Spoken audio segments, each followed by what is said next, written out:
안녕하십니까. 최경령의 경제오도독 시작하겠습니다. 오늘 경제오도독은 경제가 정치를 판가름 지을 것 같은 격동의 2024년 선거 슈퍼볼이라는 명칭까지 부여가 됐는데요. 차영주 와이즈 경제연구소장과 함께 그 이야기 나눠보겠습니다. 안녕하세요. 예, 안녕하십니까. 예. 최영주입니다. 예. 오랜만에 뵙겠습니다. KBS에서 뵙다가 여기에서 다시 뵙네요. 여기서 뵈니까 또 새롭고 좋은데요. 예. 재밌습니다. 네. 일단은 뭐 올해 그 전 지구촌의 한 절반 정도의 나라들에서 네. 선거한다고 하죠. 뭐 아프리카까지 포함하면 전 대륙이 뭐 그렇죠. 선거가 이제 들어갑니다. 음. 굵직굵직한 선거들만 본다 하더라도 얼마 전에 이제 대만 총통 선거가 끝났고요. 그다음에 이제 3월달에 지금 전쟁 중인 우크라이나하고 그렇습니다. 러시아도 러시아. 선거가 있습니다. 예. 날짜는 좀 다릅니다만 3월달에 공교롭게 이제 두 개가 있고요. 그다음에 이제 EU도 의회 선거가 있습니다. 그렇죠. 뭐 이런 부분들이 있고 인도도 총선이 있고 예. 우리나라도 4월달에 이제 총선이 있죠. 그렇죠. 가장 귀치가 주목되는 것은 이제 11월달에 미국의 이제 미국 대선입니다. 대선. 예, 미국의 대선인데 이게 공교롭게도 상원도 3분의 1이 바뀌는데 상원도 공화당 쪽이 유리한 지역이 많아요. 그러니까 지금 현재 미국의 하원은 대선, 지금 잡고 있잖아요. 공화당이 잡고 있는데 한석 차이론가. 예, 한석 차이로 잡고 있습니다. 네. 그런데 상원 쪽에 이제 공화당이 뺏어올 수 있는 지역들이 좀 있어요. 그러니까 우리가 단순하게 지금 이제 트럼프와 바이든의 대결 구도도 생각을 하고 있습니다만 상원이 3분의 1이 바뀌는 것에 대해서 의회 정치도 바뀐다라는 측면에서 본다라면 이번에 대만도 총수가 의회는 장악하지 못했기 때문에 그렇죠. 총통이 예. 이런 부분들을 보면 올해 정말 이 정치 구도가 경제를 바꿀 수 있는 정말 어마어마하네요. 어마어마한 해다 이렇게 정리해드릴 수가 있겠습니다. 대만 총통 선거 결과는 끝났는데 네. 민진당이 일단 3연속 승리를 했습니다. 예. 그런데 말씀하신 대로 이제 그 50%는 넘지를 못했고 네. 그거 가지고 또 중국은 주류 대부분의 대만 국민들은 당신들을 지지하지 않는다. 뭐 이런 식으로 지금 이제 선전을 하고 있는데 예. 어떻게 보셨어요?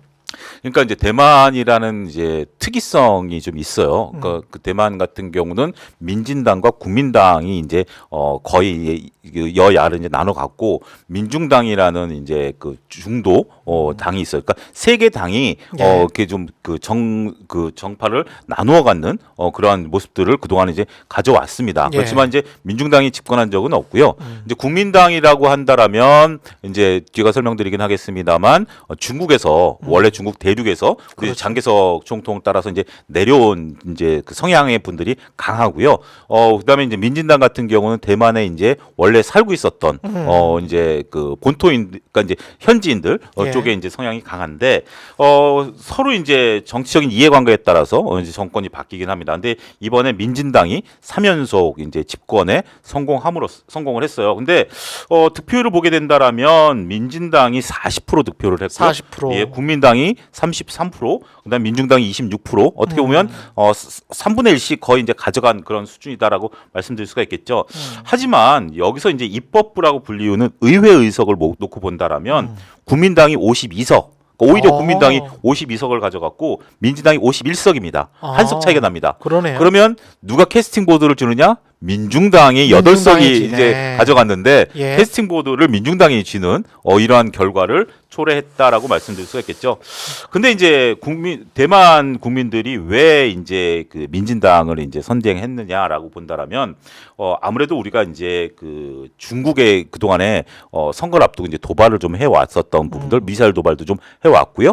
이게 굉장히 좀 지정학적으로 굉장히 큰 문제인데 그걸 떠나서 2019년에 이제 홍콩 사태가 이제 이루어지면서 그 전만 하더라도 그 대만 사람들은 중국이 이제 일국 양제 체제로 가는 어떤 구도에 대해서 공식적으로 이제 구의 합의라고 그럽니다. 이것을 이제 받아들이는 즉은 내심 받아들이긴 했어요. 그러니까 이제 결국은 중국이라는 거대 이제 중화 사상 속에 우리가 체제는 다르게 가져간다. 그런 모습으로 이제 대만 사람들도 인정을 해왔는데. 홍콩도 이제 그거를 모델이었거든요. 그랬죠. 근데 이제 홍콩이 중국에 이제 완전히 포함되는 그렇죠. 모습들을 보니까 여기서 이제 위기감을 느끼기 시작했다라는 것이 정치 이제 분석가들의 분석이다라고 말씀드릴 수가 있겠죠. 어떻게 보면 이 선거 기간 동안에 중국의 도발이 대만 사람들로 하여금 중국에서 우리가 독립된 상황으로 가야 된다 이런 인식들을 더 강화시키는 계기가 되지 않았는가 이런 결과들을 좀 내놓고 있습니다. 근데 라이칭더라는 이 사람은 지금 광부의 아들인데 예. 의사 출신이란 말이죠. 예. 입지전적인 인물이긴 한데 네. 그런 입지전적인 인물들이 뭐랄까요 위험을 감수하고 어떤 독립을 주장하거나 뭐 이럴 것 같지는 않은데. 근데 예. 이분 같은 경우 예. 이제 그 태어난 지 얼마 안 돼서 아버지가 이제 그 광산이 무너지면서 돌아가셨어요. 그러니까 홀어머니 밑에서 공부를 해서 예. 미국 하버드 의대까지 나올 정도로 정말 이제 대단한 분이죠. 진짜 입지전적. 예. 그런데 이분이 이제 의사가 되신 지 얼마 안 됐는데 약 29년 전에 이제 중국이 대만 해협으로 이제 미사일을 3차례 쏜 적이 있습니다. 그게 이제 3번째 이제 대만 해협 사태인데 이때 당시에 이제 이것을 보고서 이제 정치계로 뛰어들 생각을 한 거죠. 그러니까 조금 이렇게 약간의 좀 강경적인 생각이 좀 있는 거예요. 내가 의사 가운을 입고 정치적인 얘기를 하기 어렵다. 나는 이제 정치적인 쪽으로 나가겠다. 물론 이제 민진당에서의 요구도 있었고요. 그리고 이분이 그 2010년서부터 17년까지 타이난 시장을 역임을 했습니다.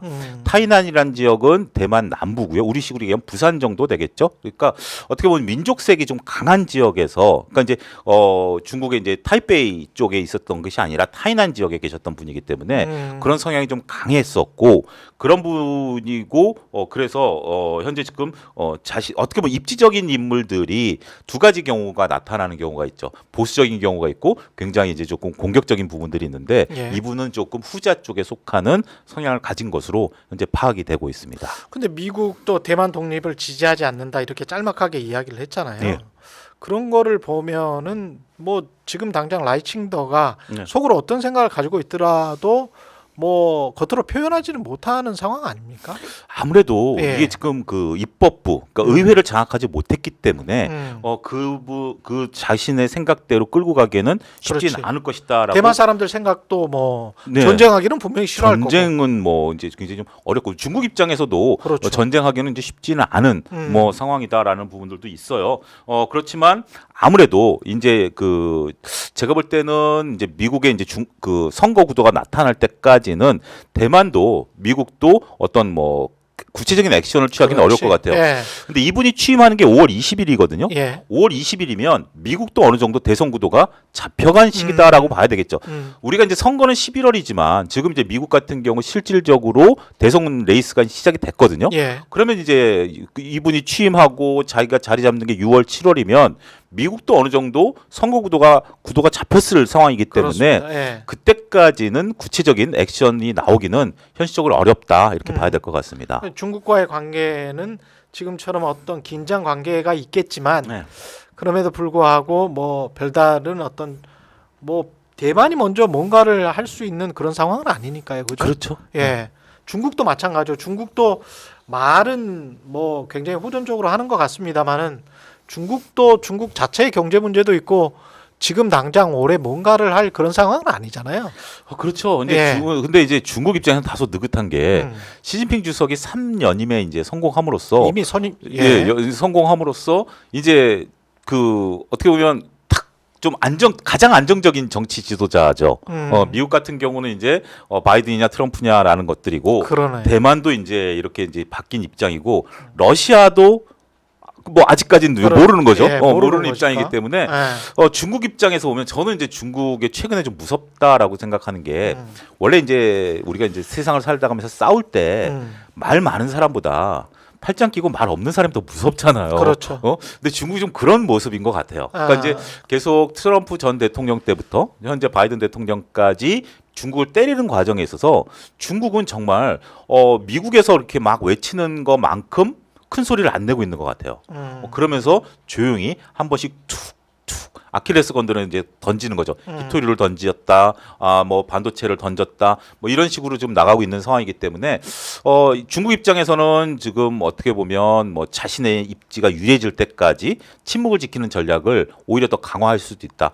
하지만 이제 군사적인 도발은 계속해서 이제 대만 해협과 관련된 부분들은 간헐적으로 할 수 있다라는 거고 볼 수도 있겠고 또 한 가지는 지금 현재까지는 아직은 뭐 미국 대선에 영향을 미친다라고 보기는 어렵겠습니다만 자신들이 영향을 미칠 수 있는 구역이 틈새가 생긴다라면 분명히 그 점을 또 집요하게 파고들겠죠. 그런 것도 염두에 둬야 될 것 같습니다.